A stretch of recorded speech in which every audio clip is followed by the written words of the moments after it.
Hi, boys and girls. This is Grandma Sheila, and I have another story for you. I hope you liked the last one. Our story today comes from the country of New Guinea. You know,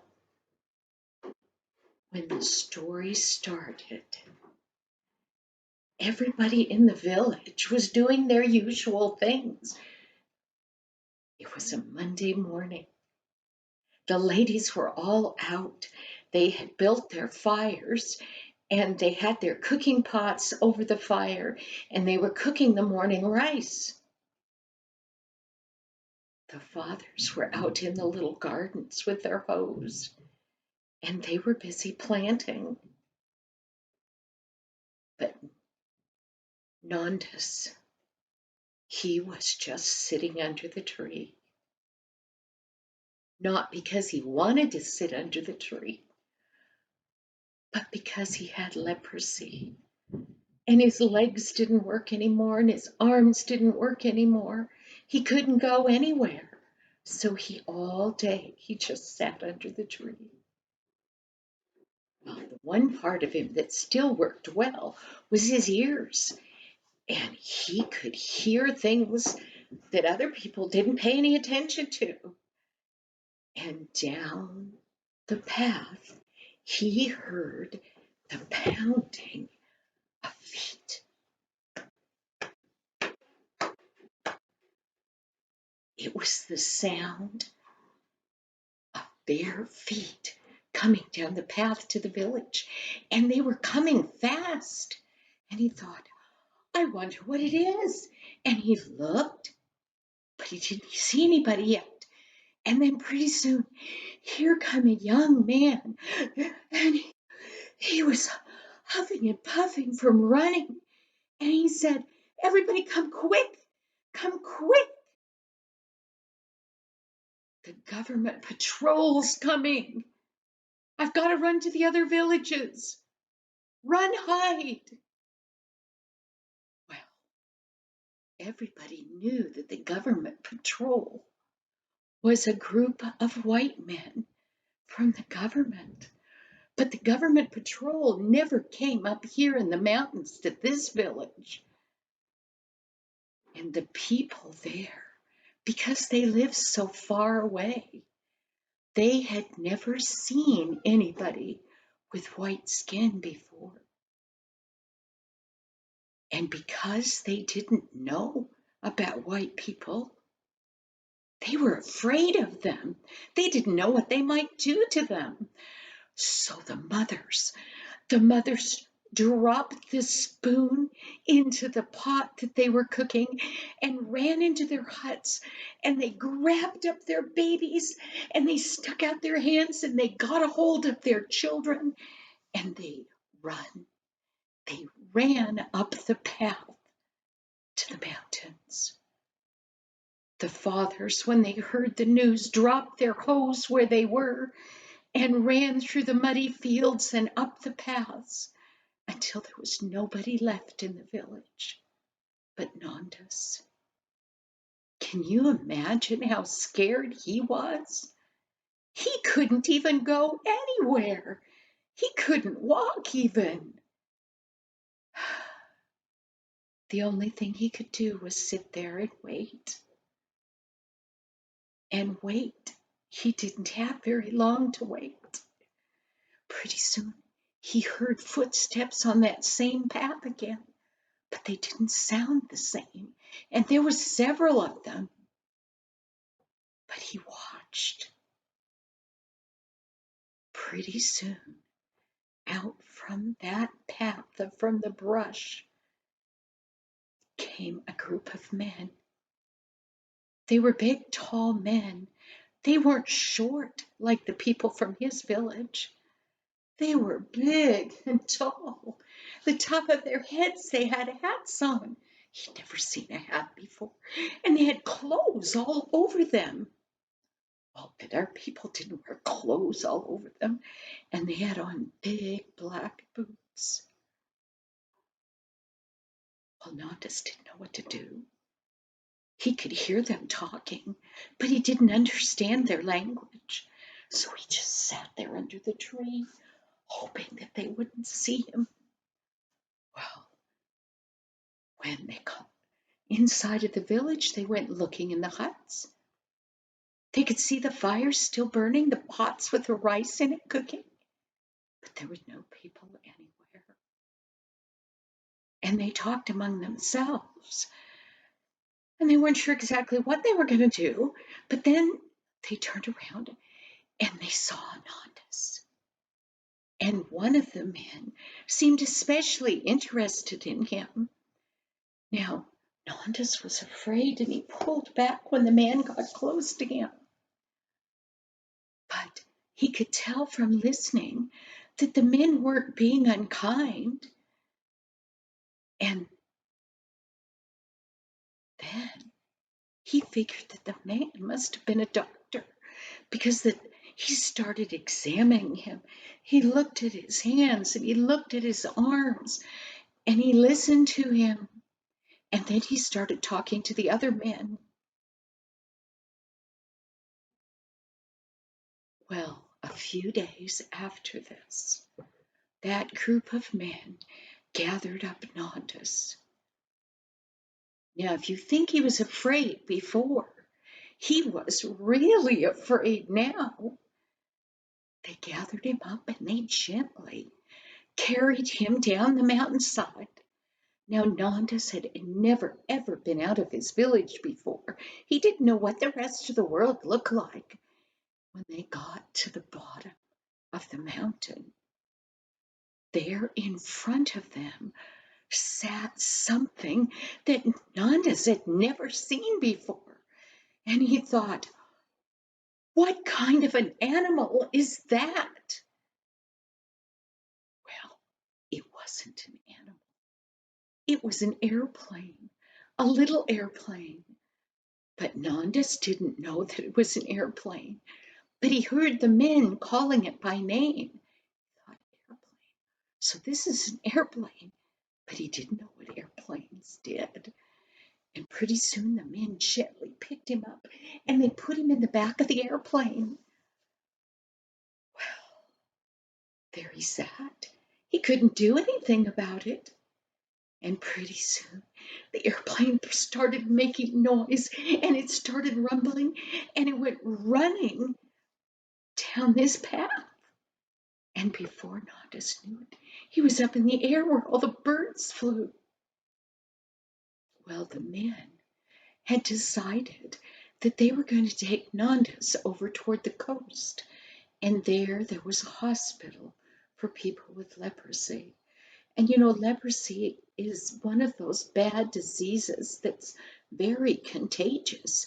That means that you can get it from other people. It's not so bad now because we have medicine that can make that all better. But of course, where Nandus lived, there was no medicine. Well, they took him to the little hospital and they put him in one of the beds in a room by himself. Well, the doctor came. And the doctor was kind and he tried to talk to Nandus, but he couldn't understand what he said. And they couldn't understand Nandus. And he was really afraid in this place. He'd never slept in a bed before. Well, the bed was soft and the people seemed nice, but he was lonely. His mommy and daddy weren't there. His friends weren't there. He couldn't even understand what anybody said. He didn't know what to do. So he just sat there. The doctor tried to explain to him that Nandus needed an operation on his legs, and that they were going to try to do the operation to help make him better, and they were going to give him all kinds of medicine. Well, Nandus couldn't do anything about it. He just let them do whatever they were going to do. So the day came, and he had the operation. And when he woke up, he looked down, and from his waist all the way down to the soles of his feet was covered with plaster. Boys and girls, you know, if you fall out of a tree or get injured somehow and break your arm, the doctor puts it in a cast. Well, nowadays it's fiberglass, but in those days it was white plaster. But whatever it would be, his legs were stiff, and the only thing he could do was lay flat on the bed. And the doctor said, "You have to have the plaster on your legs for 3 months." That's a long time. So Nondas just laid there. Well, one day something really good happened. A man came to visit him, and the people called him Pastor. Well, you and I know what a pastor is. He was a minister, and he took a liking to Nodus, and he would talk to him, but Nodus didn't understand him. So the pastor started coming every single day, and he brought Nodus good things to eat, and he brought him clothes to wear, and he talked to him. And day by day, he taught him his language. And pretty soon, Nodus started to understand. He could see, he knew that that was a flower now, that this was hair. He knew that these were clothes. And every day he could talk, and he was excited. He could talk to the nurses now. He could talk to the doctor. He learned to talk what we call pidgin English, which is what the people in that area talked. It's kind of an English, but it skips like the ands and the thes, and they don't use all the words we use, so things come out differently. But he could talk. He was so excited. And then the pastor started talking to him about his best friend. And not as he really wanted friends. And the pastor started telling him the stories about what Jesus did when he was here on earth, how he even healed somebody that had leprosy, just like Nodus had, and how he had made people that were paralyzed walk. Nodus couldn't believe it. And the pastor told him, "Nodus, you can have Jesus for a friend too." And you know, Nodus decided that he, more than anything, wanted Jesus for a friend. So he learned how to pray, and he learned how to talk to Jesus. And oh, he felt so much better. He had a best friend now, plus all the other people he could talk to. Those 3 months were going to go fast, he thought. But at the end of the 3 months, the doctor came in, and oh my, poor Nondas was afraid. In the doctor's hand, the doctor had a saw. Now, wouldn't you be afraid if you didn't know what an electric saw was? And the doctor turned it on and it went bzzz. Oh, Nodus was afraid. But the doctor said, "I'm just going to cut the plaster off your legs." And Nodus thought, well, what will keep him from cutting my legs? But he already knew that the doctor was a kind man and he probably wouldn't do anything like that. So he took the saw and he went bzzz, and he cut off the plaster. And there lay Nodus's legs. But it hadn't done what the doctor wanted it to do. The one leg was covered with big sores,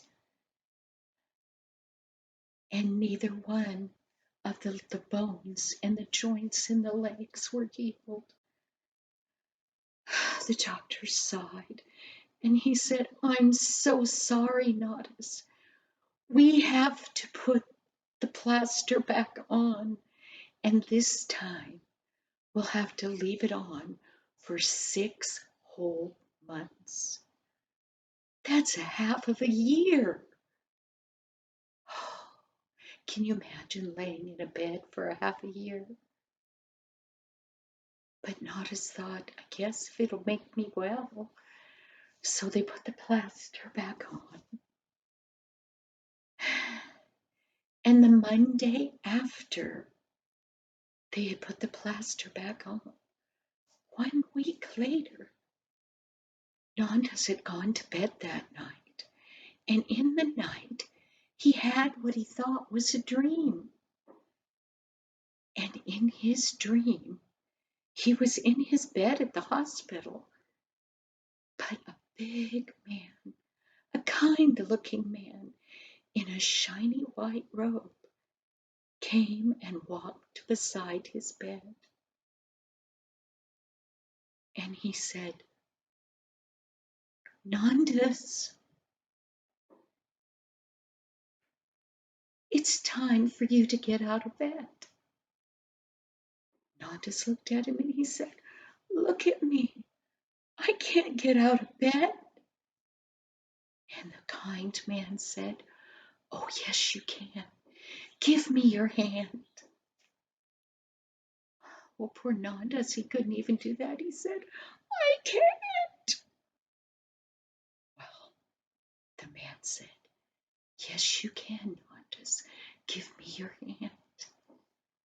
Nadas picked up his hand, and his hand was all bent and snarled, and he tried to reach it out to this kind man. And the man said, "Open your fingers, Nadas." He said, "But I can't."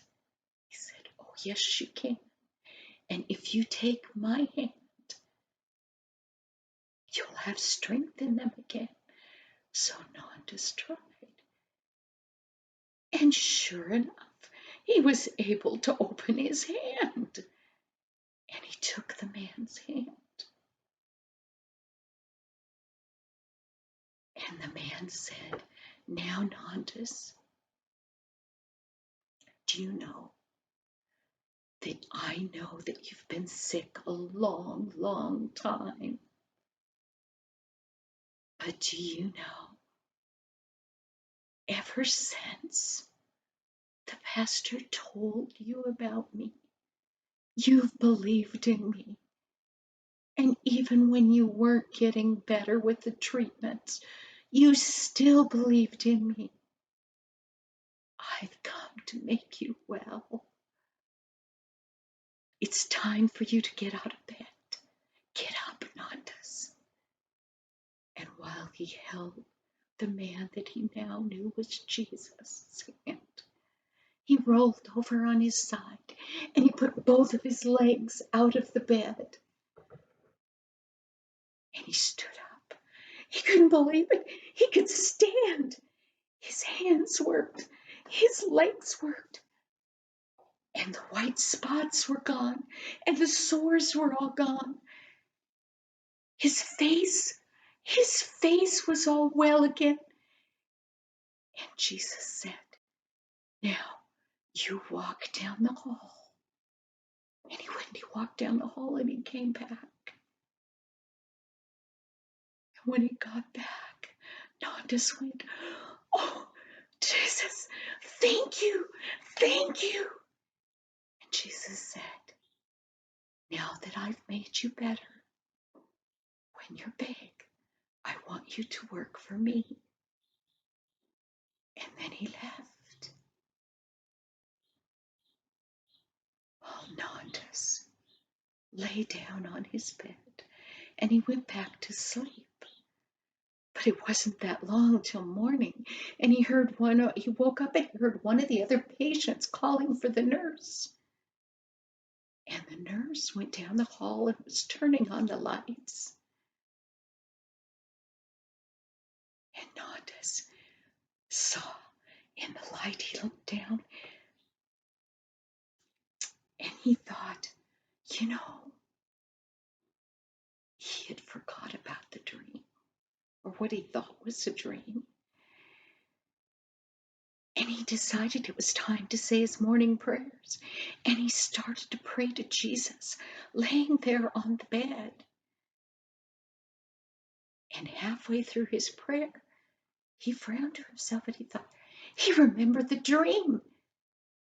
And he looked down at his hands, and they worked. And he threw back the covers, and he looked at his legs. And there, laying in the bed, where all the plaster was just crumbled and laying around him, but his legs were perfectly healthy. And he jumped out of bed, and he went to the door of his room, and he saw one of the male nurses, and he said, come here, come here. And the nurse came running, and he couldn't believe it when he saw Nanda standing up, and he was all well. And he ran out, and he ran down the hall. Remember, it was a very small hospital. And he said to all the other patients, come and see Nandus. Nandus is well. And they ran in the room. But some people, never believe anything. One lady said, Nandus, shame on you for taking off the plaster. The doctor won't like that. And Nanda thought, oh, well, the doctor had also heard the commotion and came in. And the doctor said, no, don't scold Nandus. You know that he couldn't even feed himself. His hands wouldn't work before. He couldn't have done this. And then he looked at Nandus and he said, I think that it must be your God that's made you well. And he took him and they did x-rays. And the joints were all straight now. The bones were straight again. They were all hooked together right. And every part of him worked. And the doctor said, you don't need us anymore. You can go home. But you know what Nanda said? He turned to the doctor and he said, Jesus, the man that healed me, told me that I was to work for him. But I don't know where I could work. Do you have any jobs?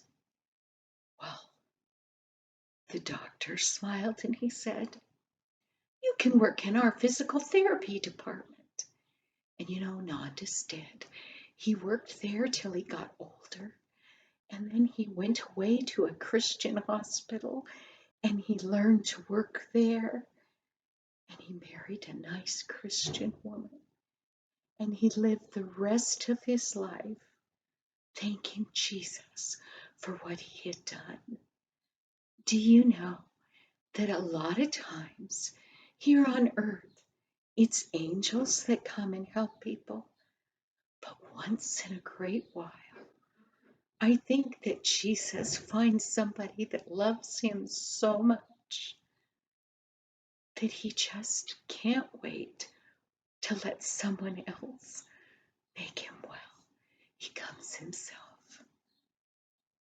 Thank you for listening to the story of Nandus. I hope to see you again next week. Bye-bye.